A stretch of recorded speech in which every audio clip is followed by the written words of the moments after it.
Bismillahirrahmanirrahim.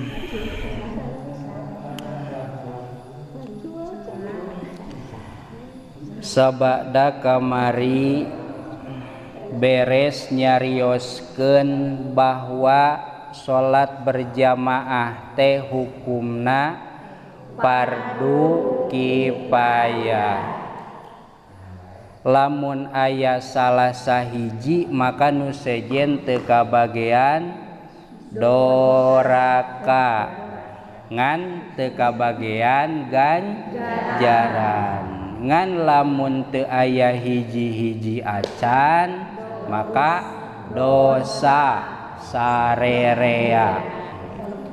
Kajaba lamun aya uzur teh alesan anu dihampura kusara sapertikeun di dieu mah dicontohanana teh gering sareng hujan. Sok dijieun alasannya, wah hujan libur cenah. Ya. Tos nyaeta kamari entos. Salajengna di dieu aya far'un atawa dahan masalah lil imami sifatun mustahabbatun wa sifatun masyrutatun. Pikeun anu jadi imam eta teh aya pirang-pirang sifat anu disunnatkeun jeung sifat anu disyaratkeun. Lamun bahasana disunnatkeun, lamun ku imam dipigawe berarti diganjar, ngan lamun ditinggalkeun henteu jadi dosa. Mustahabbahnya sunat. Aya oge sifatun masyrutatun. Lamun ayanya salah sahijina berarti eta teh batal salatna, maksud aya teh karandapan, maka dina palebah masyrutatun mah dangarana oge syaratnya. Tadi dieu ayana teh atawa jadi syaratna teh ku henteuna jadi payun. Naon wae sifat anu disunnatkeun teh bisi ibu-ibu ngimamannya di mana we? Di sawah. Sok berjamaah di sawah. Fal mustahabbatu maka ari pirang-pirang anu disunnatkeun sitatun eta teh aya genep cenanya. Pasunatan nu jadi imam teh nyaeta genep. Sanajan ieu nu genep susunanana eta teh diikhtilafkeun, beda-beda lah ngan urang mah fokus keur ngabahas kitab ieu ya. Kitab Sulam At-Taufiq. Mana ieu nu genep teh? Wahia sareng ari itu nu genep teh al fiqhu nu kahiji kudu ahli fikih lamun aya nya. Heulakeun ahli fikih. Ari ahli fikih teh lain berarti urang mah ngabayangkeunana ahli fikih teh ulama minimal MUI kecamatan lah henteu kitu maksudna nya. Maksud ahli fikih di dieu teh jalma anu bisaeun migawe salat. Urang bisa teh migawe salat? Oh, berarti urang teh ahli fikih kitu tah maksudna nya. Lain ahli fikih teh henteu kieu. Ibu ahli fikih sanes abi mah sanes tah sanes kitu maksudna ya. Eta jalma ngarti kana bag-bagan salat anu parduna apal, anu sunatna apal, anu ngabatalkeunana oge apal.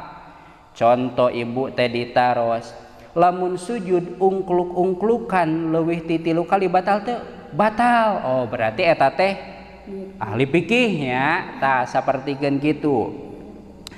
Tah hiji utamakeun jalma nu ngarti salat da ceuk logikana piraku rek diimaman kudu teu bisaeun salat nya. Da logikana kitu nya. Ari urang mah insyaallah sarerea oge bisa kana salat. Mun dina salat teh aya takbiratul ihram, urang bisa takbiratul ihram? Bisa. Aya maca Fatihah, bisa maca Fatihah? Bisa. Jeung nu sejen-sejena ruku, sujud, itidal, tahiyat, salam, beres we nya. Tah nya. Ngan lamun teh mah ahli fikih sarerea ge bisa salat mah. Tah di dieu teangan wal qiraatu jalma anu alus bacaanana. Alus bacaan teh lain berarti bisa qori ngahaleuang ya.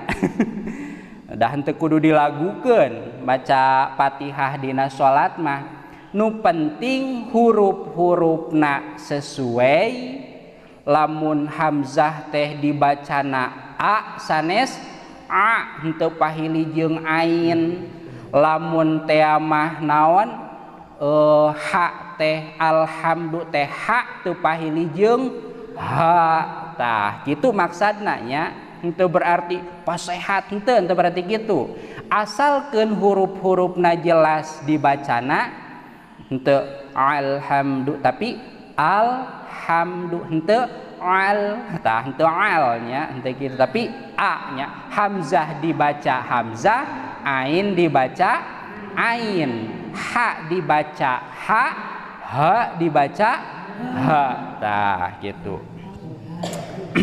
Tuluy anu tasdid kan dina Fatihah teh hurufna nu kudu diraksa teh jeung naonna? Tasdidna. Anu kudu ditasdidan tasdidan. Sapertikeun mana? Iyyaka na'budu wa iyyaka nasta'in. Henteu dibaca iyyaka na'budu wa tapi iyyaka henteu iyyaka. Atawa naon seueur tasdid mah nya?